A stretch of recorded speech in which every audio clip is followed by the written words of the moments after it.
What is happening, everybody? We are finally back after a month.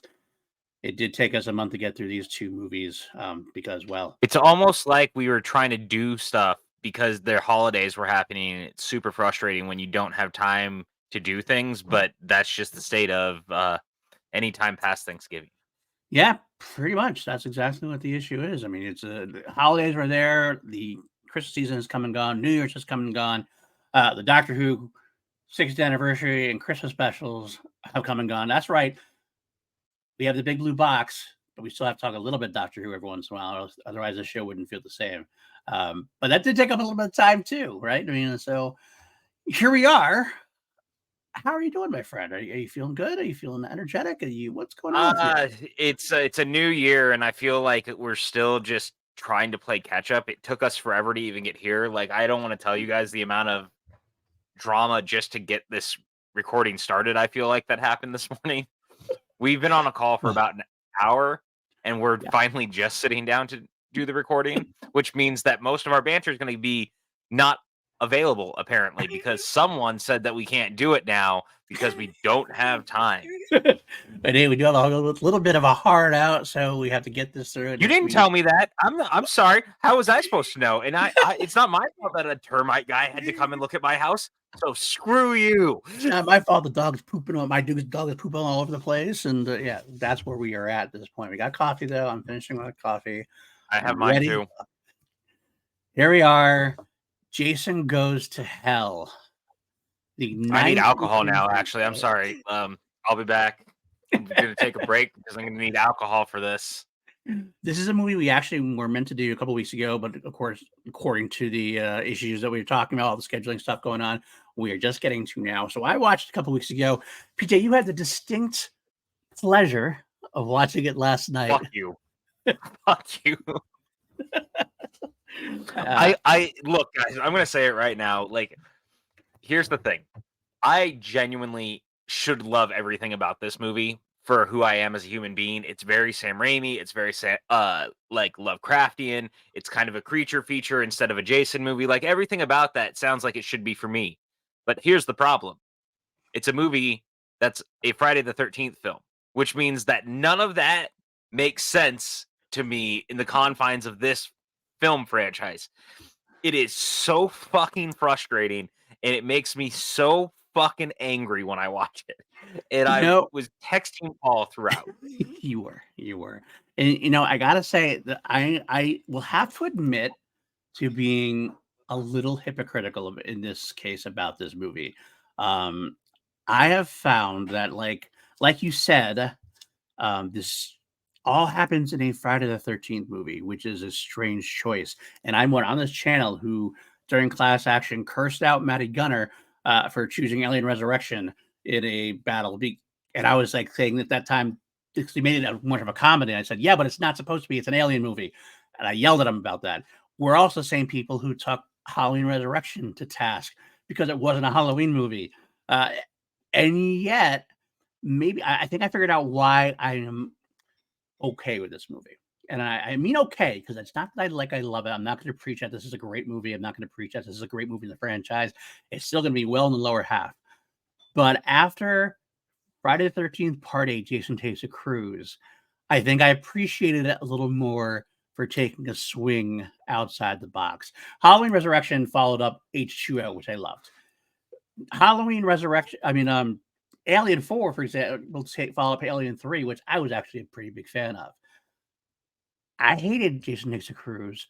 I hated Jason Cruise mostly for being stale. Which is also boring. Fair, right? Exactly. 100%. I think that's why I was able to appreciate the attempts made in this one to take it in a totally new direction.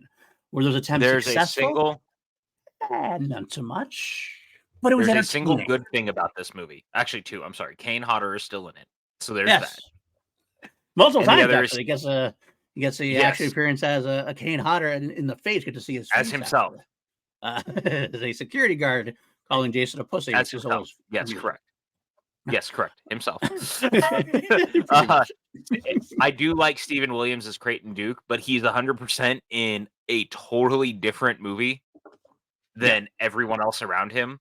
And Yes, I think if absolutely. everyone else was dialed into what Creighton Duke is doing, I would like it a lot more. I think I actually also watching the Crystal Lake Memories doc and reading all about it, there's a lot of background stuff behind the scenes that also kind of impacted the movie. We had this first time director who was super young first time director.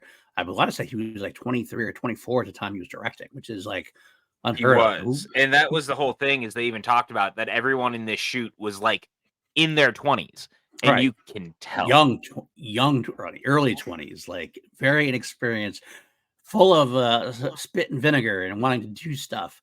"We're making a Hollywood However, picture, guys. We're making a Hollywood picture." That's what it sounded like when they were talking about it. exactly. And the bad side is it felt like he wasn't really a fan of the material. He was not a fan of Friday the 13th in general. I think he wanted to do different things to it. If he had the choice to do Friday the 13th, he would do it as long as he had his choices to do what he wanted with it. W Which is so weird because then in the Camp Crystal Lake thing, he starts talking about how much he loved the franchise.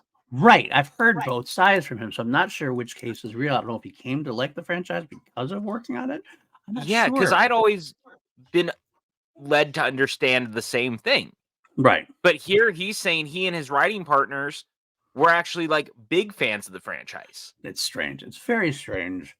Um, but I gotta say, going into the film, he definitely has maintained the entire time that if he's gonna do a ninth film in the franchise, he wanted to do something different than what we had seen before. He didn't wanna do the same old tale, which honestly, I probably would have felt the same way. If I was approached as a director, I would have been like, "Yeah, what can we do that's different here?" Yeah. He just takes a little too far away. I think there's a way you can do new and different, but still at heart remain a Friday the 13th movie. Um, And that's kind of where I'm at with it, right? right, Because I actually do think that there is a lot of good ideas that you could do with a Jason movie that is a little different and off the beaten path of the thing that we know this franchise to be to this point. right, Because you've made a lot of these movies to now. We know the tropes, and yeah, they can get real stale if you're not doing something a little more interesting. But here's the thing: a Jason movie set in New York City is inherently very interesting because we really haven't taken him out of the Camp Crystal Lake area for the right. most part in like a Absolutely. big way. So you could have started with that, but then they kneecapped that. Yep. Here you're kind of doing something similar, but again, you're running into that ultimately you're not really a Jason movie. And the problem also is that this is the first time the franchise really tries to have like real mythology. And instead of it being like, hey, so Jason can like instead of just doing it a straightforward Jason's evil jumps bodies, that would be fine almost, right? But it's the fact that it keeps going and then it's the added of, oh, and he has a kid and now there's this, or he has a sister and there's this bloodline and now he needs the body of the kid so that he can be full Jason again, but he can choose whatever form he wants to be in. Except normally he just likes wearing a hockey mask, so that's kind of weird. And hey, by the way, Freddy Krueger is also in this franchise. And ho, by the way, the Evil Dead is also part of this franchise. And hey, there's a crazy hunter dude who's been trying to hunt Jason this whole time. Like, all of this is thrown at you in It's too much. 88 minutes. It's way too much. Absolutely. And like I think I agree with you too. If it was just the Jason jumping bodies and that was the way to resurrect him for this film or something, fine, I can get into it. I make him jump into like a different homeless, vagrant kind of monsterish kind of person, put a Right. hockey mask on him, and it's fine. Okay, you deal with ridiculousness in these franchises, so you're kind of like that one drop. You're kind of like, fine, that works. We just want Jason back, so it works. But you're right. Every time a film franchise like this tries to inject lore, especially 9 films in, that's a And problem. this much lore at once, mind you. Right. I mean, this is a very much reminiscent to me of the Thorn trilogy of the Druid cults in Michael in Halloween 6.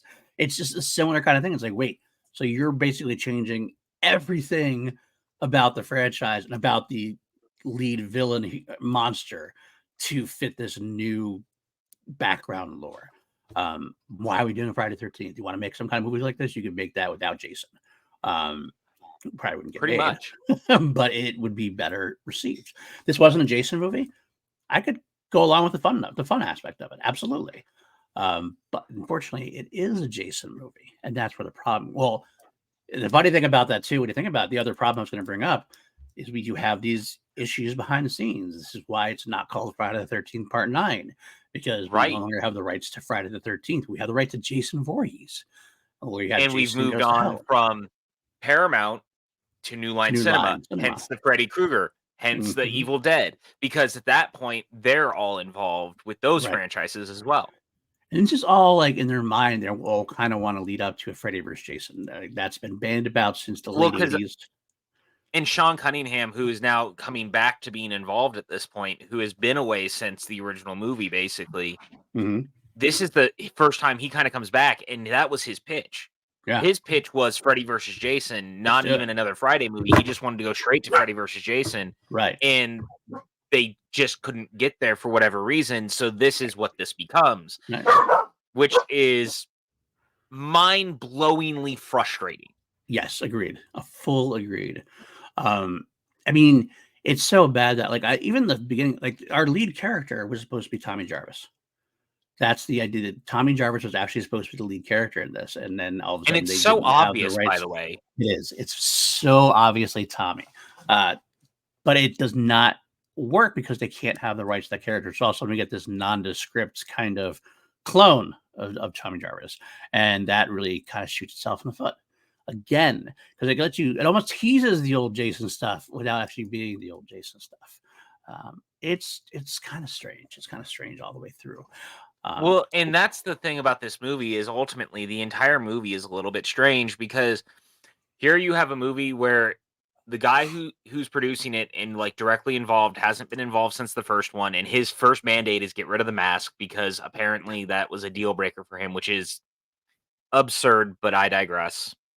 Then you Let have me a really bunch of interject really quickly. Sometimes the creator and first time owner of whatever, sometimes the originator doesn't always mean that they have the best ideas for the saga. That's yeah, just be sometimes honest. things So evolve. yes. So go ahead, continue. So then you also have this production that is overrun by a bunch of 20 somethings who have never really been involved in movies.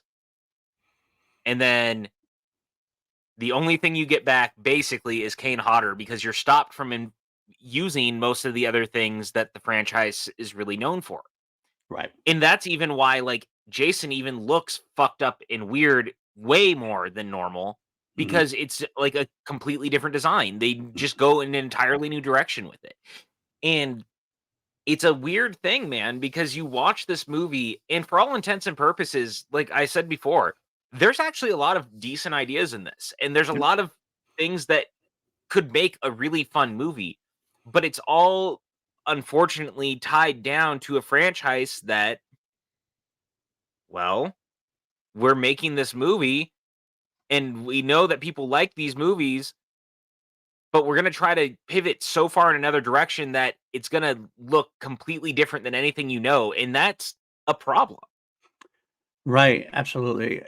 And I gotta say, the film itself actually looks good. I'm not talking story wise. I'm saying the young director. I like a lot of the shots in there. I think I like a lot of the way it looks compared to compared to back to Jason Takes a Cruise. This feels vibrant at times and it feels fresh at some times.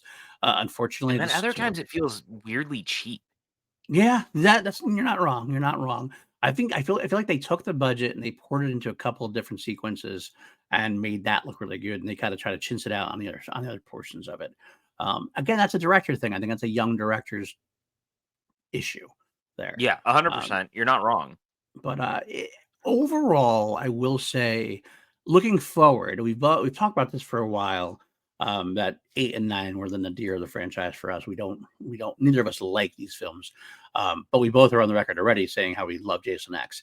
I will say that I don't think Jason X happens without this film first.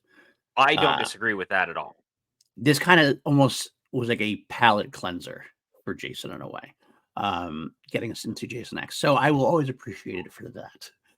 But It's before also we interesting because oh, I was going to say to your point, I think the other thing that's interesting is it's not just a palate cleanser. but it also shows that you can take risks with the franchise ultimately, right? Yeah, Because it's not like this movie ends up making not a terrible amount of money. It's not like it was not made for a lot, so it's not like it loses money. It does pretty much what people expect at this point of a dying franchise.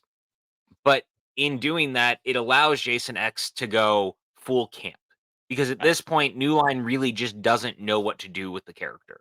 right. And by allowing a full camp version of Jason Voorhees in space, I think that's why Jason X is still so much fun. And it was so like I was watching this last night, and my wonderful girlfriend is sitting next to me who is just shocked beyond all reason that we're watching this, and you can tell that she is beside herself that this movie even exists and is a thing that someone spent money on and owns in their Blu-ray collection. I hate me.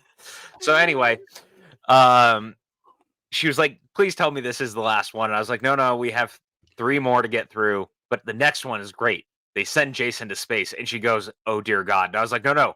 Just wait. It's fully camp and the best thing you've ever seen." But um, which is interesting because Jason X is not exactly the most popular film either. no, God We no. love it in our camp, and we know a lot of people who love it as well. So we'll actually have a blast talking about it. But to your point, absolutely, $3 million budget. That's all I had. $3 million budget. It still made 15.9 million. That's still overall Yeah, it's still a successful win. enough movie. It's still a win. Um, but before we go into the details and the gritty, going through the rest of the film, actually, let's talk about how we first got to this film, how we first watched the film. I will start. Like I kind of said this story before, but for those who haven't heard me talk about it, this was the summer of I was in high school, end of my high school career. I spent the summer with my friend. We got baked in the basement and we watched horror franchises galore and all through them. And what we did for this one, we actually sat down, watched Friday the 13th, part 1 through 8 in one night, and then went to the theaters to watch Jason Goes to Hell that night. So I was a little tired when I watched it, and I think I tricked myself into that I liked it more than I did. My friend did. My friend came out going, "That was just ridiculous." I was like, "Okay," but I was so excited about the ending that I get left such a high note that I was able to convince myself. Uh, since then, Right. I went to not liking it very much. The next couple of times I watched it, but this time was a little more interesting for me. So I can't wait to get into some of the nitty gritty on it. But how about you? What was the first time you saw it, your first response to it before this rewatch? Honestly, I don't remember the first time I saw it. I do remember it was the first one of them I bought on DVD back in the day, though, Oh, because really? this was the movie that was just always so easily out in the wild because New Line and WB at the time had really gone in on like the Blu-ray craze, and you would find this movie just about everywhere. Huh.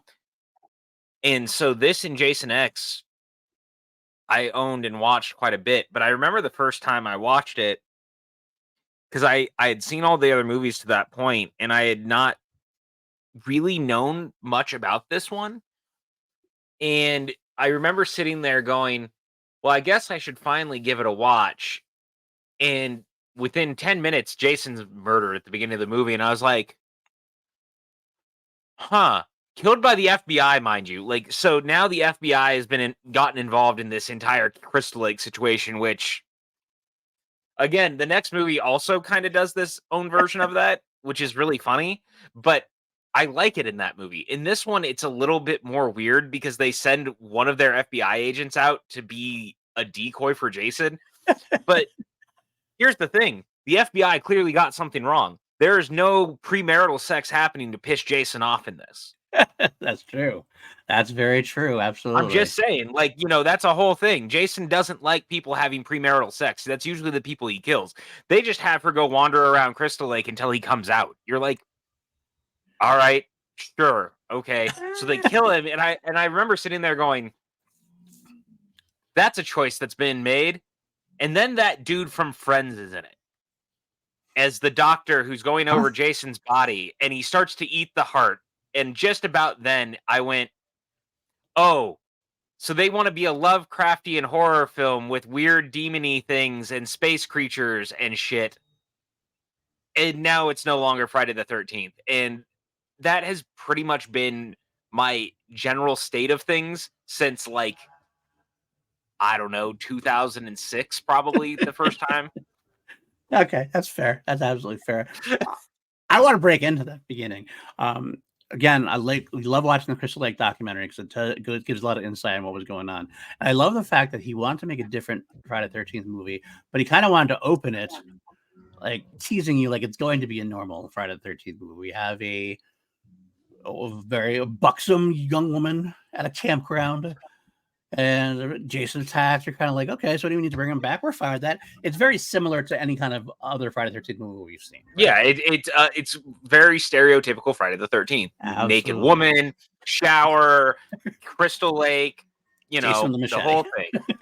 That's what, Jason okay. also looks like he's put on a couple of pounds. He's been putting back some milkshakes, and he's looking a little sludgy. Well, that's what the toxic waste did to him in Jason Takes a Cruise.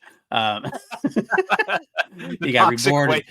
Toxic waste milkshakes there. All right. Fair enough. That's it. That's the thing now. All right.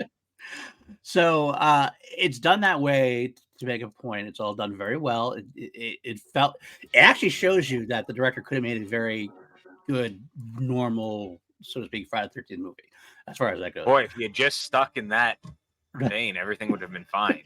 I always feel like it would have been fine because after the attempt to get him out of Crystal Lake, it's like, okay, now we can do another Crystal Lake movie again because we've been there now. We've tried something else. But then we have the sequence where it's this big swerve and the FBI does come down. And I remember his mindset was like, how does the FBI not after this guy after 7 movies, I guess, because Jason's mom, the first one, 7 movies of people getting killed at Crystal Lake. This guy has got to be on FBI's most wanted list kind of thing. And it makes sense. It totally makes sense theoretically. But like it's a film. You don't have to worry about that kind of stuff. But at the same time, I did like this opening. It did make me go, the opening's fun. What's going on? I'm like, what the fuck is going on? But in the best way possible. And then Jason's body explodes. You're like, that's how we're starting this movie. And then we get to see Creighton Duke, who like automatically right from the get-go, I'm like, who's this guy? Who the hell is this guy? I want to see more of this guy. That unsurprisingly lasts throughout the entire film. I always want to see more of Stephen Williams. Stephen Williams, 21 Jump Street fame. Bravo, my friend. Bravo. Yeah. Look, I'll say this. The character of Creighton Duke is one of a kind, and he's a completely fantastic character within the confines of this franchise. I just wish he was in a better movie.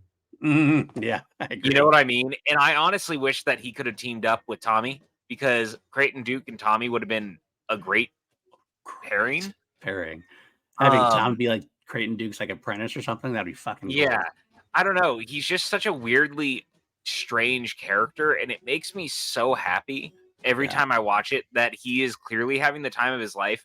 But again, here's the other thing. Where did this character exist before this? Like, apparently this dude has been hunting Jason for so long. He hasn't left Crystal Lake, dude. So you should be able to find him. Usually pretty easily found. Like, you're telling me not once that Creighton Duke was like, I've been at Crystal Lake for 20 years, but I couldn't find this. That makes you the world's worst at this, by the way. Like, you're this dude who's saying that you're going to go after Jason. You are now the world's worst at this because you were there for how long and you couldn't find him? My God, man. Man, all you had to do was grab somebody, have some premarital sex, and you'd be fine. He'd come to you. He would come to you. Yeah. There was so many ways to do this. All you had to do was, well, I mean, he was kind of doing it too. Weirdly creeping in the shadows, watching a woman at Crystal Lake. Like that's the other thing. I might like the character, but not exactly the most endearing light to start him off being a creeper, watching this all happen from the shadows and then just being like, not yet. Like, what? What is happening here? And, I got to say, too, shout out to the director for being like, hey, I think people overlooked the Evil Dead connection, by the way. The plot point that you're not all talking about is the fact that Jason's mother reads from the Necronomicon to bring her boy back to life. You know what would be great? If the movie told you that. Competent Yeah, filmmaking goes a really long way. And I know it he was does. like, well, I couldn't do it because of the rights, but you clearly put the Book of the Dead in the movie and you don't even attempt to explain it. It's Yeah, just there. and No I one's gotta not talking about the plot point because they don't understand it. They're not talking about it because it's not a plot point. It's an and Easter maybe egg. maybe I'm wrong. Maybe I'm wrong, but I know the Necronomicon is Evil Dead, but also there are Book of the Deads throughout all sorts of mythologies and all sorts of things. You're telling me you couldn't have H.P. a Book of the Lovecraft. Dead, right? You couldn't have a Book of the Dead and just not be that Book of the Dead, like to get away from the rights aspect of it or whatever, the angle of it. Just you could do that, But he wanted it specifically to be Evil Dead. That was his but thing. you He could wanted still it to specifically be hit. You're well, not wrong. I hear you. right. I'm Oh yeah, talking about our favorite filmmaker of all time over here. yeah. Yeah, and I totally understand. But I still think you can do that without specifically naming it as such in a way. Like you could, we know what it was. Yeah, We knew what it I was. know. I mean, it's in the same way that so Dave Stevens, once upon a time when he was still alive and making Rocketeer comic books, decided to put characters from the Doc Savage comics and the Shadow into the comics. He didn't have the rights to the characters. He never named them, but if you knew the characters, you knew who it You knew who was, it right? was. Right. Exactly. Absolutely. You can do this. Yes. I have seen it be done before. Yes. Come on, man. Like everything about this doesn't make sense. And it just blows my mind because it's right there. And then of course they eventually do cross it over, Right. which is the most hysterical part about all of it. So I guess Adam Marcus wins in the end. That's true. Congratulations, Adam. I'm very He happy for started you. out. Yeah. You know what? It's because of him, partially, that we get the Freddy versus Ash versus Jason, Jason versus Ash comic book series to a degree. So go with your Yeah. bad self, kid. Yeah, go to your Yeah, bad go self with there. your bad self, Adam Marcus. I guess at least you left a really great resounding note on the franchise in some regard that eventually the characters did in fact cross over. Now, I gotta say, speaking of the cheap moments you mentioned, how it had some expensive looking moments and some cheap looking moments. My God, this title sequence, so amateur is cheap looking. It really looked like a student film. Yeah. I'm gonna be honest. Like I said earlier, that's kind of a lot of this movie. Yeah. Especially the scenes set in like the diner or the scenes in the hospital. Everything about it just feels insanely wrong in all of the worst ways. Like it just feels cheap and weird, and you just watch it and you're going, hmm, that doesn't seem right. Like you couldn't put a little bit more money into it. And I know a part of it is also that again, it's pretty fledgling filmmakers, right? And a lot Mhm. of people who are new to this, and that's not a bad thing. Like that's always good to create new blood and people doing this, you know. Sometimes Mhm. calling things new blood doesn't always work in this franchise. Look at Friday the 13th part 5, but I digress. Oh, seven, new blood. That works. New blood. Oh, I'm sorry. New beginning New is 5. beginning. So Yeah. there you I'm go. sorry. Jason versus Carrie. You're right. That does I work. never actually call it by its correct name. I always call it Jason versus Carrie. Fair enough. What I do you blame me? not at That all. is what that 100%. movie is. 100%. Absolutely. Hey, speaking of a movie that uses a character that they didn't have the rights for, but found a way to make work, there you go. There you go. Absolutely. We know who it was. We know who it was. Uh, all right. Yeah, the titles for this are amateur hour at best. Yeah, that's the best way to put it. Quite honestly, it's awful. It's awful. We do jump next to the corner scene, and I gotta say, the corner scene is both good and awful. It's good only because I love Richard Gant. And he Yes. has a lot of fun right here. He like goes over the top in the best way possible. I love like my professional opinion. You got blown the fuck up. He's- Yep. and he gets into it. It's the story part that makes you go really like, wait, what? Because then he starts getting hypnotized by Jason's heart. It starts beating, and you're like, wait, what's going on? Okay, so this is happening. And then yes, he decides to eat the heart. He's hypnotized into eating the heart, and that's how the black viscous fluid, as he puts it, gets into his body, and Jason takes control of Richard Gant's corridor. It's Um, a really good thing that I like Richard Gant so much because if I didn't like Richard Gant so much, I would genuinely hate most of this part of the movie yeah, because same. Everything about this is weird and absurd. And again, I like weird and absurd. It's just this doesn't feel like the franchise at all for it because again, it feels like a H.P. Lovecraft love letter and a Sam Raimi love letter to the Evil Dead. Totally fine 100%. if you are an Evil Dead movie or if you are doing an H.P. Lovecraft story and you're not. Right. But you're doing it with Jason, which is wrong. But Richard Gant is having the time of his life. So who am I to complain? Absolutely. I mean, it feels honestly like a Stuart Gordon movie. If this was like in the Reanimator franchise, I totally get it. Yeah. It makes sense. But in the Well, Friday and the again, 13th, what is based on Reanimator based off of? Lovecraft, absolutely, 100%. Correct. Um, I but I'm saying the campiness of the Gordon version of it. That's what Oh, I'm for sure. implying for sure. But it is Gant that does save it for me. And I will give credit where credit's due. There's one sequence I love after Gant takes the heart in and everything else. He goes past the mirror and the reflection as he goes by is And you Jason. see Jason. I like Yeah. that. I did like that. I like that too. I don't know why the mandate was to not see Jason in the film so much. The idea was they wanted to take Jason away and tease him so that when he comes back in the end, it was this big like WWE style pop where there he is after all this time. I kind of understand the idea behind it, but just not an effective way to do this kind of movie.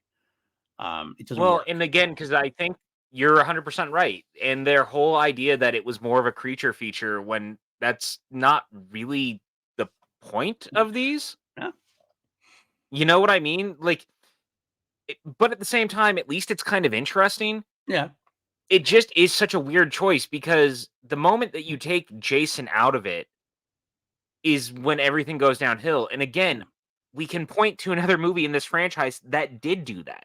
And yeah. it didn't work then either. So it doesn't make sense to me that someone was like, well, what if we tried to do it again? Mm-hmm. And you start to tie all this other stuff into it, and it just becomes such a convoluted mess. And it's weird because we talk a lot about this whole Friday the 13th and the Halloween franchise sharing so many ideas because they keep continually ripping each other off. Like Right, this franchise exists because they were trying to rip off Halloween. Then they go as far as to be like, oh, and he has a secret sister. Like they Halloween to it. right, And you're like, right. for real? Like, why is this happening? But honestly, the weirdest part to me is then Halloween 6 kind of apes this movie Yeah. and does like the weird like cult thing, and they try to get super lore heavy in the same way that this one does, and they try to introduce a lot of weird characters, and none of it makes sense. And it's like, why is everyone picking the worst aspects of a bunch of these sequels to try to chase each other? The 90s were the era of we don't know what the fuck to do with these franchises. We need to reinvigorate them some way. And the only one that actually works to a degree is Wes Craven's New Nightmare. That was a That's because Wes fun, Craven's a good clever. filmmaker. That's true. And that's what it is. A fun, clever way to reinvigorate a franchise that was dormant or dying, as it were. Um, so Richard Gant leaves. He kills off Kane Hodder and the other guard there. Kane Hodder playing himself. Playing himself, calling Jason a pussy, big old pussy anyway. Actually, I love that. The fact is, he ain't nothing but a big pussy anyway. The next shot is dead Hodder. That was actually kind of Yeah. a fun transition. I'll give you that. I'll give you that much for sure.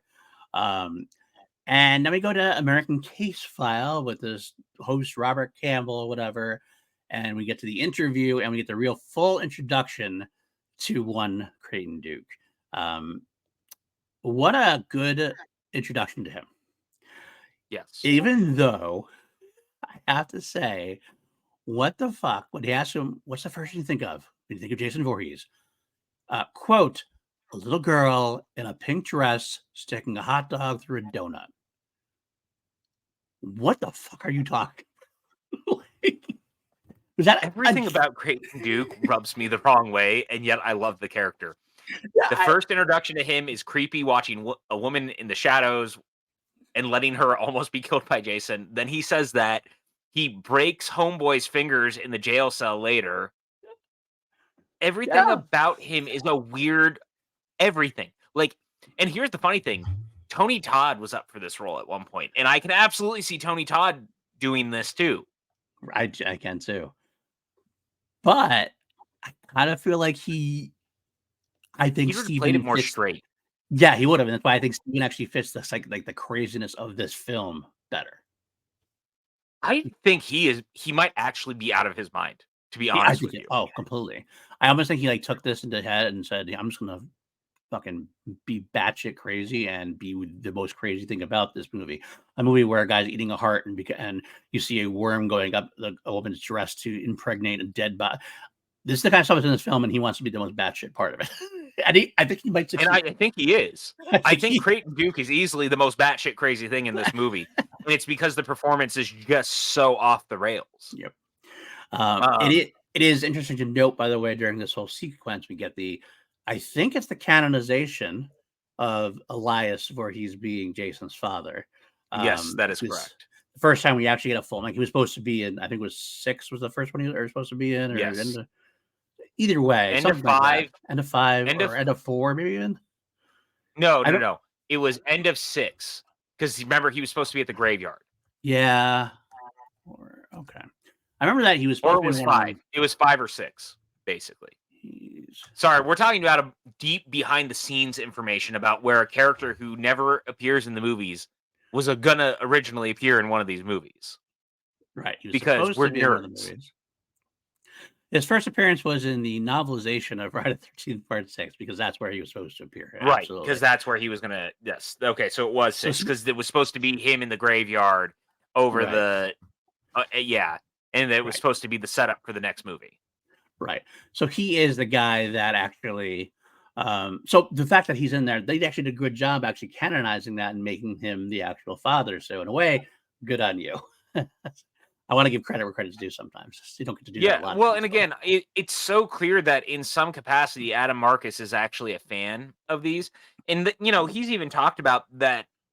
One of the best things about this movie for him was that having Kane Hodder come back, which was great, meant that everyone who gets possessed by Jason in this would also basically play it the way that Kane Hodder would play the role. And I do Hmm. think that there's truth to that. And I'm glad that of all the people throughout, like Richard Gant plays it the longest throughout the movie. And I think he really does get a lot of the mannerisms down in a very interesting way. And he gets that Yeah. dead eyed look really well. Hmm. Um, that saves a lot of this movie from being a complete and utter train wreck. Because again, the biggest thing is this is a Jason movie that inherently is asking you to believe that the Jason that we have known is not the real Jason, basically. Like Right. it is, but it's not. The idea being that Jason's actually this creepy heart creature thing that can jump body to body when his body decides to decay too far. Why it Right. only took 7 movies to get to this point, by the way, because it's not like the body hasn't been decrepit enough, had a machete go through its head, been like drowned underwater, cut to pieces, all of these different things that have happened to it. But no, no, no, it's this one where the body is finally blown up by the FBI that this all finally happens. Right. Right. Absolutely. Um, But you're asking a lot of the audience to accept that Jason is not Jason as you know him. right. And that's the biggest sin of this movie, I think. I agree. I agree because you go to see a Friday the 13th movie. I know. Jason's mother was the villain, the monster in the first one, but you go to Friday the 13th straight by this point to see a guy in a hockey mask with a machete take somebody out, and when you're not getting that, it just doesn't feel right. This movie already is taking huge swings. I mean, I almost wonder how it would have worked if they tried to do this lore a little bit differently, but still had Jason as Jason in it. I mean, it didn't work for Yeah. Halloween, but I think it would have been closer and could have been It would better have been and more acceptable. in the same way that like I don't love a lot of the stuff with Laurie as Michael's sister in the Halloween movies. Like I've Mhm. really cooled on that over time. But because Michael's in it, it's so much easier to buy into, right? Like Right. you're not asking me a lot, but in this, you're almost by number one, the sister aspect of it all is such a like left field thing where it's like, oh, by the way, Pamela only had eyes for Jason, so she has this other kid that she adopted off, and you're like, I'm sorry, what? Right, right, Like, exactly. you're telling me that Pamela had this other kid that she just didn't care about? And okay, fine, whatever. And that's already a real weird step too far. Absolutely. But then you're also asking me to believe that there's like a sacred blood timeline type thing now. Like But this bloodline is sacred to Jason and he needs it for some reason. And again, I would buy it maybe more if Jason's body was going decrepit throughout the movie and we were led to believe that Jason was falling apart at the seams and he needs a body to like survive. right. But you're not doing that. No. I mean, you are, but you're not. You're I'm giving not us buying Richard it Gant. because I'm not seeing Jason. Yeah, I'm watching Richard Gant. I'm watching all these other people who get possessed, and it's not the same. And I love Richard Gant, so if that's not working with Richard Gant, then imagine with somebody I didn't like or didn't, if or just somebody who I didn't know, it'd be even worse, I think. Right. So I don't know. Okay, so we get past that part. We get to all right. We get to a scene which we disagree with, or a pair we disagree with, and that's the diner sequences. Is it amateurish? I hate Yes, but I everything. gotta tell you, I have to tell you, every time I watch this film, more and more I like the owners, and it's because I laugh at them because they're so stupid, so over the top ridiculous. But at least they're memorable. In a weird kind of twisted redneck kind of way. Um, I think it also I think it's another time where Crystal Lake Memories helped. We get an interview with the actress who played the very butch diner owner versus the very femme like husband. And she talks about how much fun she had with it. And it made me watch it again and go, you know what? These guys are actually pretty fun. Is it amateurish? And does it like feel like a fan film or a college film, I should say? A little bit, a little bit. But I can't help but like chuckle at it.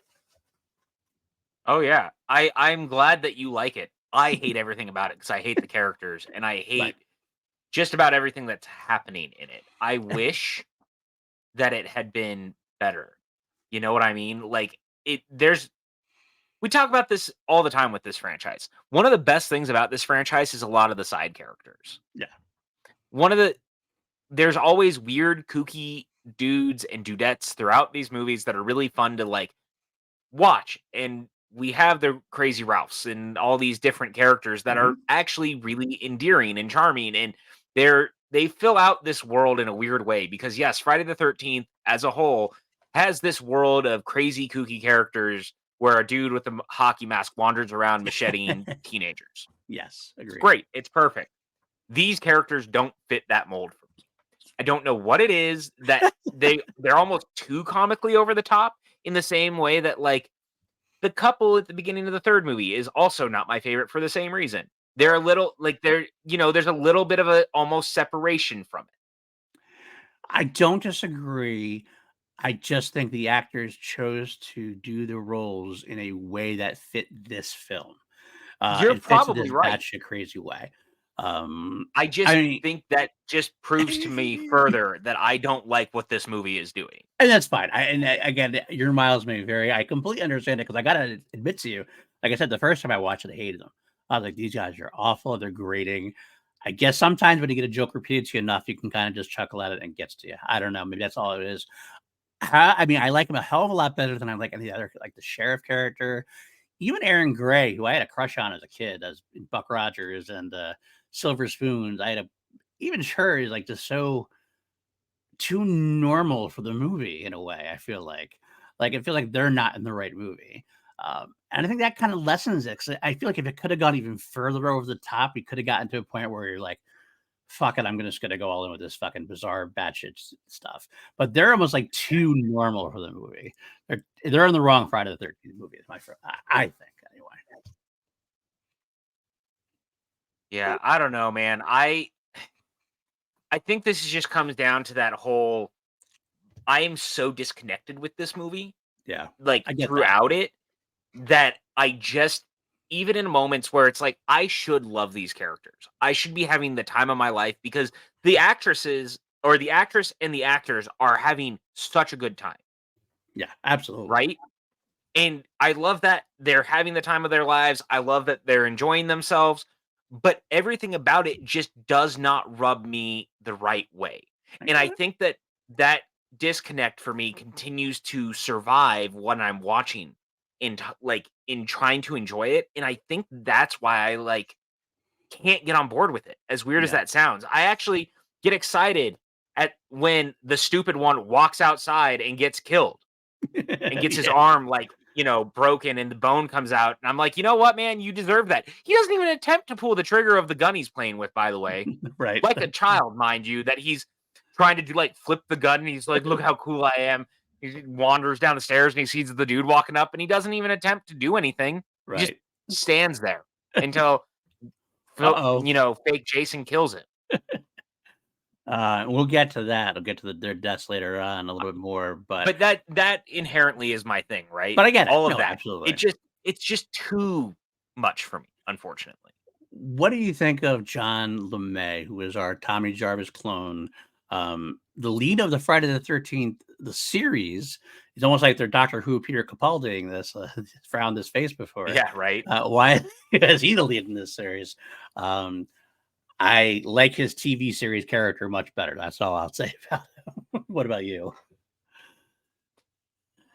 It must be nice to get a paycheck. That's what I have to say about Mr. John D. LeMay. I Yeah. love that they got someone from the Friday the 13th TV show. I think that's a nice nod and whatnot. But like, Yeah, I just don't like the character I don't either. I really don't. And because I it's think supposed to be Tommy Jarvis.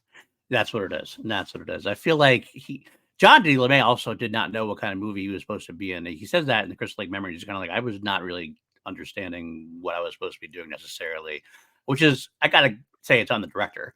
You got to be able to at least give him some point of direction to tell him where you want him to be. I just don't know what he's there for.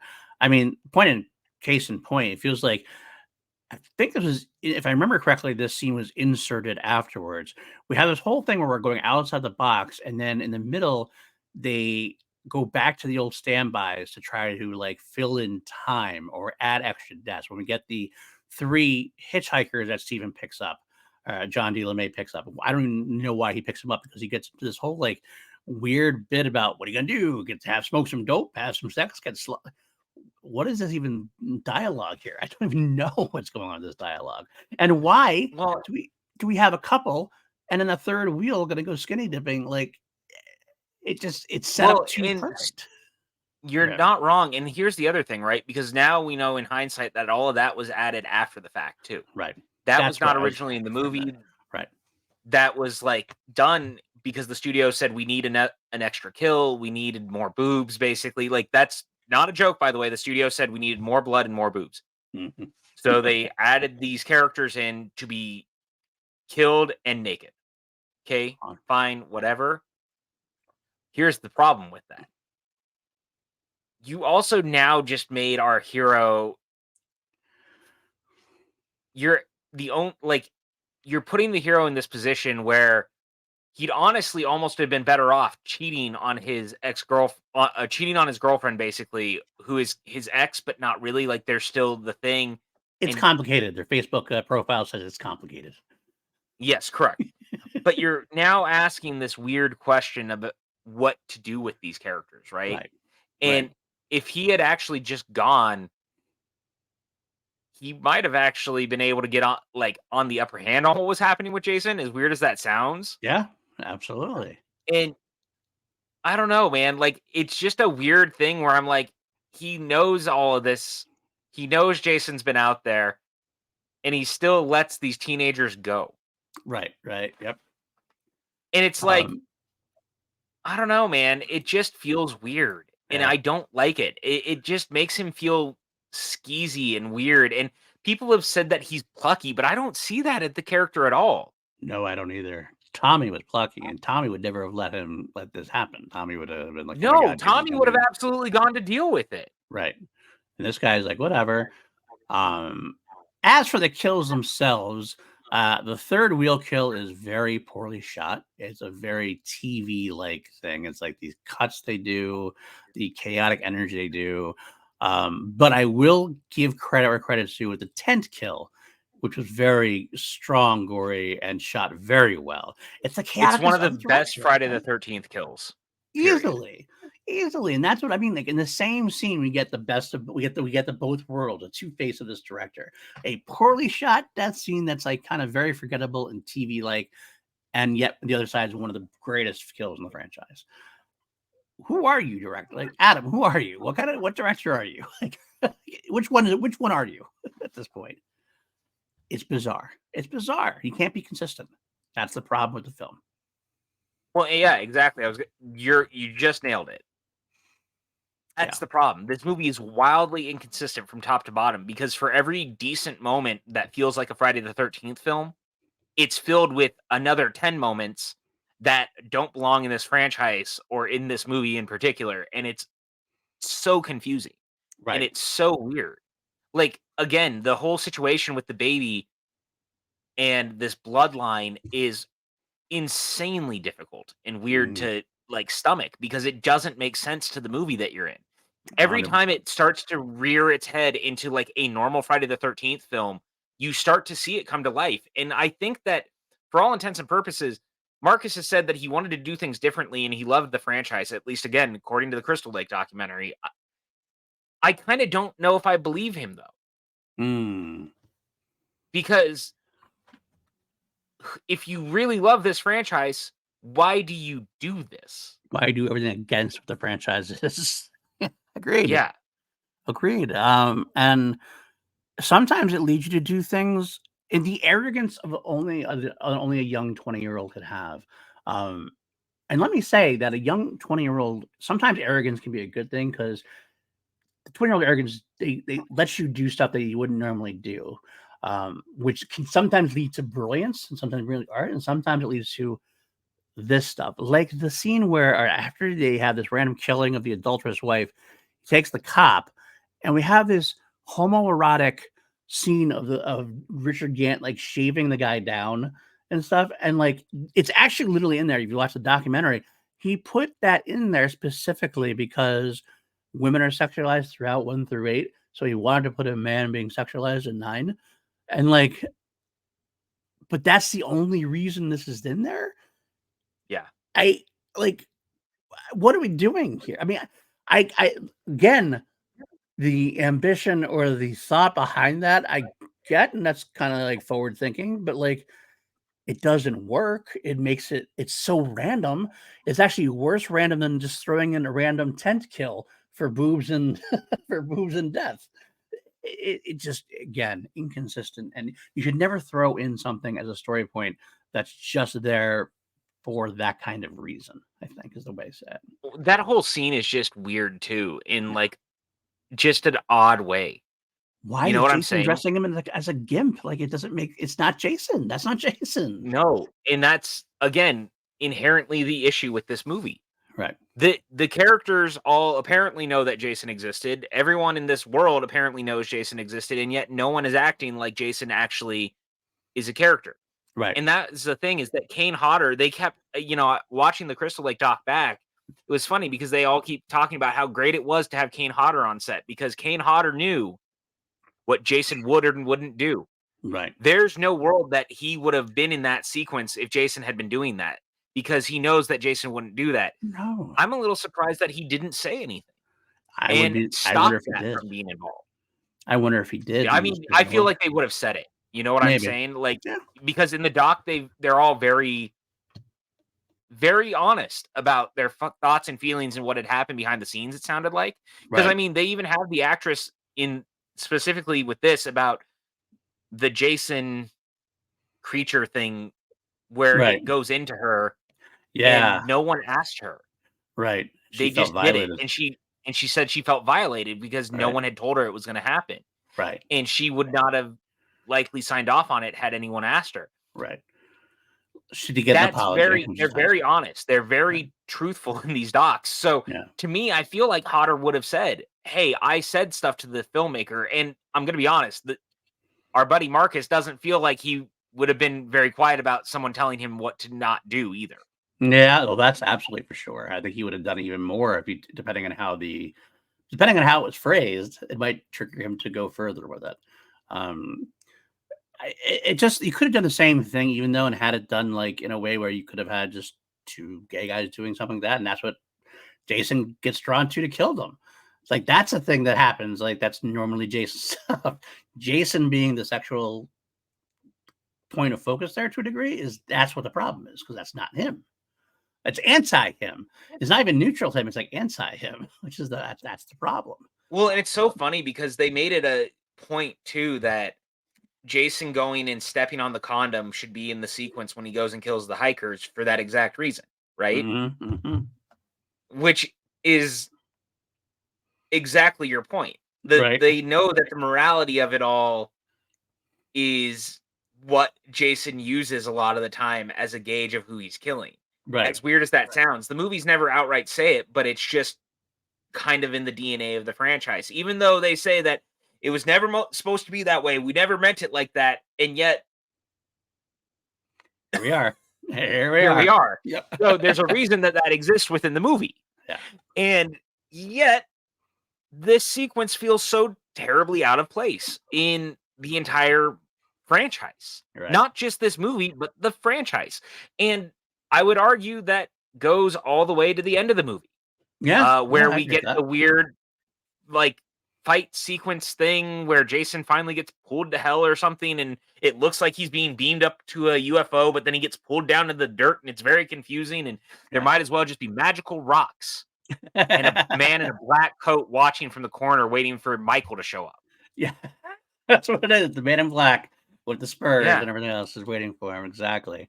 All right, the next sequence we get to find out that, first of all, Aaron Gray's character Diana, his daughter, who is Steven's ex-girlfriend, or whatever, is dating the case file guy, which I thought was an interesting development, and well done as far as the story goes. They didn't use it later on very well, but that at least brought some pieces of the world together, which I liked. But then we have a sequence where new Jason, Josh the sheriff, comes and ends up killing Diana. Killing Diana in front of Steven and kind of basically framing Steven. Everybody thinks that Steven killed Diana now, which makes this whole thing just convoluted. It adds so many more layers than this story actually needs. Well, and again, I think that's inherently the issue. It's just so fucking convoluted. And if you really wanted to do the Jason body swap thing like they did here, ultimately you should have only stuck with one. You didn't need to keep jumping characters as it went. Keep Richard Gant. Yeah. That keep Richard Gant. I think that saves the rest of it. And it's funny because, Freaky kind of did this better, right? Yeah, movie Freaky from Christopher Landon kind of did this whole body swapping serial killer thing better. And it's funny because that movie is an homage to Friday the 13th. It was originally entitled Freaky Friday the 13th, but they knew that they would get sued by Disney, so they changed the title. All that to being said, that when you overcomplicate stuff like this in horror movies, this is about the time you start to lose your fandom. Not in a way that you can make big changes and it can work. Right. There's no saying you can't. Wes Craven's New Nightmare is a perfect example of taking something people love, flipping it on its head, and doing it right. Yes. Absolutely. 100%. Similarly, you watch stuff like Star Wars. The Last Jedi also does a lot of the same thing. It takes a thing that you really love, takes a lot of it, flips it around, and does it in a Kurosawa sort of way, and it works. I think people still misread that movie, and we're not going to get into that. But the point is you can make a lot of changes that actually work to broaden these worlds and these characters in an interesting way that also pays homage to what came before without overwriting it. Yes. This movie is attempting to overwrite everything we know at once about this character and this universe, and you have now complicated it so much that I don't care. And that's always been the strength about Jason movies beforehand, is that they're very simple and that you just went along with it. You can't just go along with this movie because there's just so much happening. There's so much being bombarded at you. I mean, case in point, we get Steven into the cop station where he sees Jessica and his baby. He meets Creighton Duke there. This is where Steve does that break. They do that finger breaking sequence, which, Creighton. I still don't understand the point of it. I don't either. Like, why are you doing that? Because he's a psycho. That's why. Because he's going bananas. But that is also what we learned, that Diana is Jason's sister. Jason needs a Voorhees to be reborn, and only a Voorhees can kill him. And it's like, stop, just stop at this point. Like, now you're introducing, like, it's already enough to have the body jumping stuff going on at this point. When does it end? You're almost at this point going, okay, well, what's next? What's going to happen next at this point? How far are we going to go? And it always seems like he does not have a good stopping point. Adam just keeps on pushing boundaries further and further to the point where we are no longer in the same world that we started in. It's so hard to imagine this began as a simple revenge story on a campground with camp counselors, and here we are, worlds away at this point. And it's not that that can't work, because it worked for Jason X, but it just is a different kind of working, because that's just takes the setting differently, basically. Because Jason X still is a simple revenge story, nothing else to it. It happens to have the little bit of convoluted of getting him to space. Once you go past that, it's a simple Friday the 13th story, just in a different setting. This, like you said, is a Lovecraft creature feature disguised as a Jason movie, and it just does not work. No, it doesn't. And I think you just nailed my biggest issue overall with the movie, because the farther into it, as we keep like going back, you know what I mean? To be like, hey, so here's this thing that happens, and I just get frustrated again, because the more we talk about it, the more I'm just like, the prime example of what they should have done is, number one, the next movie, and what they did in the movie before this, before they gutted it. Because I still contend that Jason Takes Manhattan, had they done the original version of the script, where it's like almost all set there, and they had actually put the money into it, you would have had a movie that people really enjoyed. Absolutely. I really, really believe that. And I really believe that the people involved weren't thinking about this. The simplest thing about a Jason movie, to make it new and fresh and not feel like it was the same thing we'd already seen, was just take the character and pivot him to a new place. 120% at this point. Instead, we get this. And it's funny, because we talked at the beginning of this podcast here, I talked about how much actually I like this better than 8. And I still overall, I think I do, but there is so much of it. I would never say this is a good movie. I never will say that. All right. So after the station, after we get to the station, to go through that sequence with the finger breaking, which is kind of dumb, and all stuff going on. The next big sequence we get is the diner sequence again. And I got to tell you, this actually does make me laugh. I do love the diner owner's deaths. Like, that punch to the diner owner's face is like, and crushes her face. That's such a great look. That is a great moment, and one of the only moments worth anything. I will say also, it's my favorite line of the movie. It's not the Creighton Duke line, not the donut line, but when she says, "No one's gonna touch that fucking ray of sunshine of the baby," which was an ad lib, mind you. It was an ad lib. Forget that. It made me like it even more that she ad libbed that out of nowhere, and it made me laugh so much because it's so encapsulated her character. I will let that one go, because I do like that one quite a bit.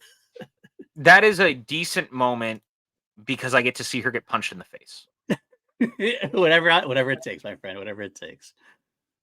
And I now say that out loud, and it makes me sound awful, but also it's just true, because I hate the character so much that it just makes me happy. That's fair. All right, let's jump then to the ending part, where we all get to the Voorhees house. This is really the next big part. We all get, I'm not missing anything really any important after this at this point, correct? And we get No, because again, there's a series of, hey, Jason swaps bodies again, but It's again weirdly confusing and not necessary to the movie. Right. No, not at all. Not at all.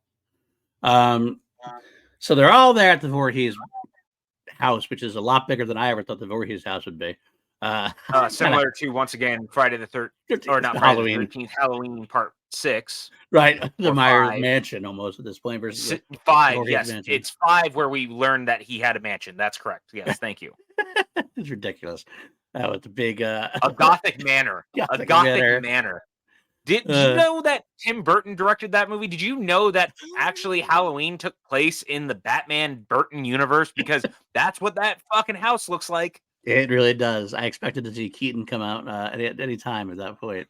Or at that point, it would have been Keaton, right? Yeah, okay, it would have been Keaton still at that point. All right, so we get more lore, more Evil Dead, more everything, including the spot where the weird animal baby thing climbs up the dress.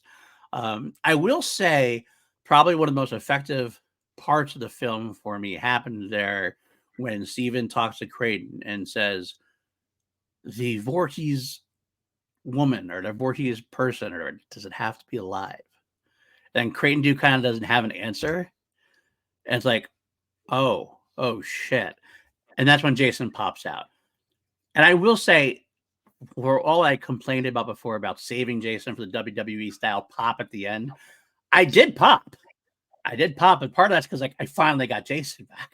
It's just it doesn't work for the rest of the movie because you're getting Jason then for what, 10 minutes? In a Jason movie, you get 10 minutes of actual Jason. So I don't know. I don't know what to say about that, except for the fact that I do like it when he pops out. And the rest of the fight sequences there are not bad. It's good to see Jason back in action, but then it leads to that ending, which you talk about, which is just strange to say the least. Or this light comes down from a UFO. The energies are going all over the place. Why? We don't really know. There's some dagger that's involved. Why? We don't really know because Creighton Duke says so. Yep. Pretty This much, lore, actually. like, where does he find? Like, basically, Creighton Duke is our expository. We need someone to kill Jason. Oh, I know because I've done my studies. That's why he didn't get Jason, because he was too busy studying Jason's lore. I just wish that that the character had any semblance of like, why does he know this? Why? I wish we had spent more time with why he even cared. Right. You Exactly. know what I mean? Like, honestly, Creighton Duke is the kind of character that, in all things, if you want to make these shared universe things forever, because all the studios seem super high on it, the not worst idea would be to do a Creighton Duke prequel and do Yes. a story about why he was so obsessed with Jason. I would love to actually see that fleshed out, because I think you could make a decent prequel movie about Jason and Creighton Duke, and maybe even have it where they did face off at one point. Like, very much a Obi-Wan style prequel, Yeah. bef- uh to A New Hope after Revenge of the Sith, like Right. something like that could be very interesting. Like, I got to tell you, like, it's never going to happen because Jason Goes to Hell is such a reviled part of the franchise. But a Creighton Duke like streaming series would actually be cool because you could have two sets of stories going on. Creighton Duke Monster Hunter, like the episodic, he's going after different monsters. All the while, he's learning this lore because Jason is his big end goal, so to speak, in a way. He gets a lot of other Yeah. monsters weekly. You could have a lot of fun with that. You could even like take in some of the other horror characters along the way. That could be big parts of it. There's a lot you could do with the character. Whereas I don't know, Stephen Williams is probably getting a little long in the tooth to do it now, but maybe not. You could have somebody newer take Yeah, over. but you could definitely do Lando style bookend. Bookend, yeah, the one we all talked about. Yeah. But you don't actually even have to show him, to be Right. honest. It could just be him narrating it. Yeah, a little voiceover kind of thing. Absolutely. Yeah. Absolutely. Because there is a world where, again, you could do it. And I'm actually surprised. I mean, unless I'm just mistaken, because there are so many Friday the 13th fan films in the world, Mhm. that someone could have already run with this. That's But if true. they haven't, they really should, because I do think that there is something there, personally Absolutely. speaking. Because it's such a wide open kind of thing. It's kind of there's open-ended possibilities of stories you could tell with that kind of character as a bounty hunter. You can go supernatural, you can go even less supernatural. There's just so many possibilities. Actually, in front of I just theoretically threw this out. I just theoretically typed in there. I guess there was a potential spin-off movie happening Yeah, I just at read one that, point. actually. The Adam Marcus wanted to do one where so it's exactly what we were just talking about. That's pretty funny. Good idea. Good idea. And, Hey, look at that. We're thinking things. absolutely. Hmm. At some point, it says Marcus told Dread Central in 2022. This is after the Crystal Lake show that the Creighton Duke movie might still happen. It will be tied to their franchise. Who knows? who knows if it'll happen? But I do like the idea of it, and you know what? I'd be there. I'd be there opening day for it, despite everything else. Impressive, impressive nonetheless. All right, let's end this bad boy here. We do have the final sequence, which we have to talk about. I watched in the theaters. I stood up and cheered because I didn't know it was Wait, coming. I don't wait, think anybody real knew it was quick. coming. Go ahead. Yeah. About the third act of this movie. Okay. Fair enough. There are some fun moments of seeing Jason, the WWE wrestler, appear. There's some decent little things that happen here and there during the fight sequence. There's a melty man that looks again very Lovecraftian, and that's kind of fun Hmm. in literally any other movie. And then there's a UFO sequence. Adam Marcus, how many drugs were you taking when you came up with the third act for this movie? Because I could not tell you what happens in the last 20 minutes of this film. There is no rhyme or reason for just about anything that's happening in this movie. And it is so batshit crazy. There's also the little Kandarian dagger thing that they're using throughout that has to be used to kill Jason, and only his sister can use it to kill him. And this movie becomes so goddamn convoluted for no reason. No, I my head don't hurts. understand. My head Everything hurts. about it should work. And I should be having the time of my life. And yet I'm so frustrated talking about it, Paul. Paul, why did he make this movie the way that he did? I don't understand. It's fan fiction. It's just fan fiction, and it's bad fan fiction at that. Quite honestly. Now, I will say I love the ending. It's a cheap pop. Is it a cheap pop? Absolutely. But when we've been talking It's the about Freddy best vs. cheap Jason, pop in the entire movie. by far, oh, by far, I would even say it's better than the best thing about the movie, because quite frankly, we've been waiting for this forever, and it made so much sense. You're finally at New Line. You can actually get away with it. After Jason gets taken down into hell, his mask remains until a certain Kane Hodder arm, which is interesting. Kane Hodder actually plays the arm of Freddy Krueger, pulling the mask down into hell to tease where the franchise is going to go. I loved that moment, and I thought it was great fun and exactly what this movie should have been the entire time. That kind of fun. If you're going to go campy, go all out. Yeah, I legit. So, for all my problems, honestly, with the third act of this movie, which I have many, Mm-hmm. I hate to say it that way, but I do. Mm-hmm. However, boy, do I love this whole like tease. And it was funny because even as we were watching it and the hand comes out and you hear the laugh and the mask gets pulled down, my lovely girlfriend sitting next to me, she goes, "Ooh, crossover," and like kind of like a very like campy, giddy, like excited sort of feel for it, which made me happy because look, these movies are not for her at all. She doesn't. Right. I am lucky she even sits down and watches these with me while we're doing it. So the fact that she was like, "Oh, crossover," I was like, "Yes, yes, crossover." And it's the funny thing of like, over the last several years, obviously, Marvel's almost dominated this for almost 20 years. Weird Mhm. to say that out loud, but it's true. Like, it's been 15 years since Iron Man, basically. Yeah. Jesus, yeah. My God, I'm getting old. Right? I mean, that was 2008. It's 2020. Actually, it's 2024 now, so 16 years almost. Yeah. So we're Yeah. we're narrowing in on 20 years at this point.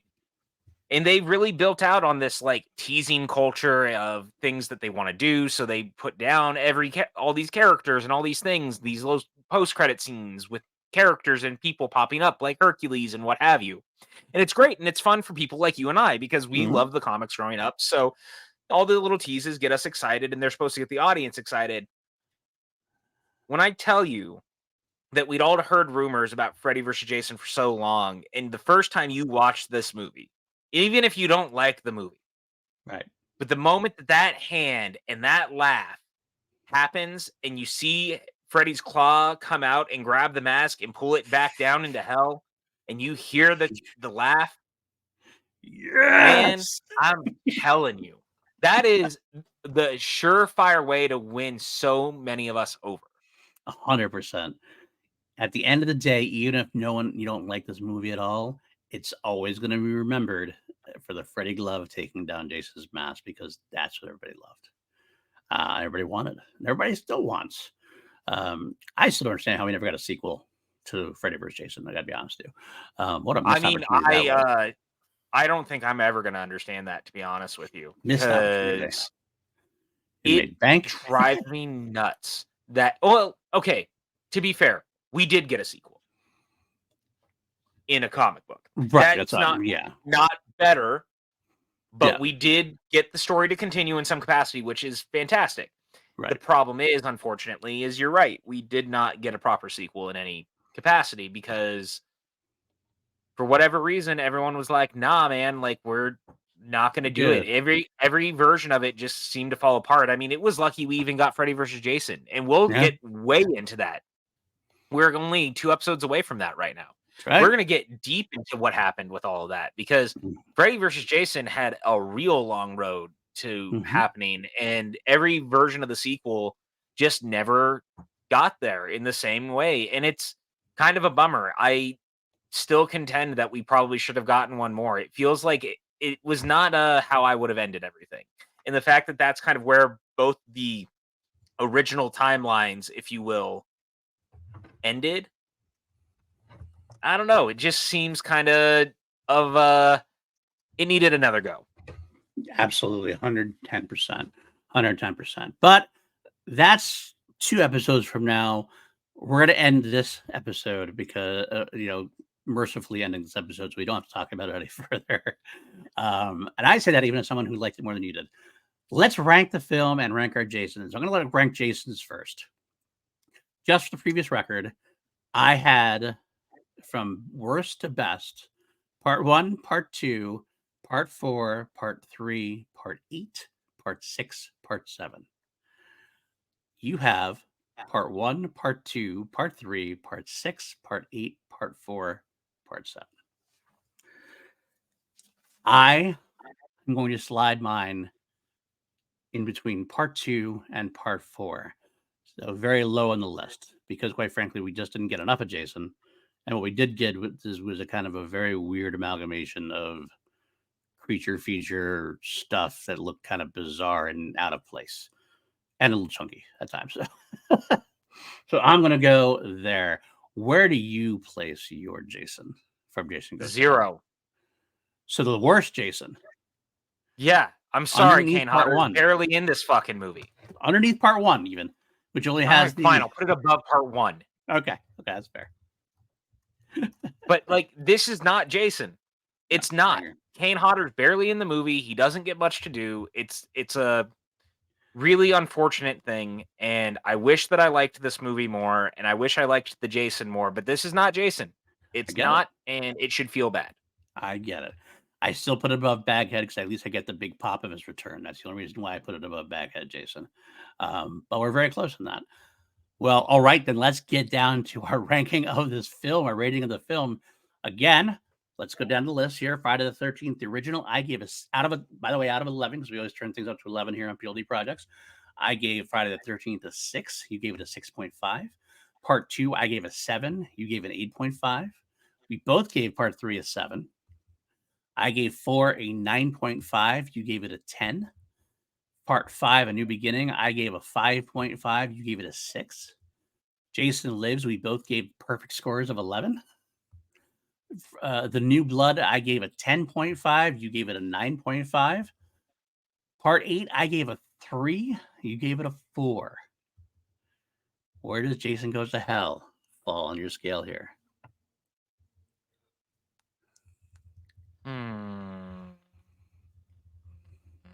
Sucks. This movie is like a 3 at best. 3. Okay. For me, it's kind of funny. I'm going to give it. See, you have it just 1 point below Jason Takes a Cruise. I actually did like this a little better than Jason Takes a Cruise, if only because it was entertaining and it did to keep me a little more engrossed, a little less boring for me. I'm going to give it a 4.5.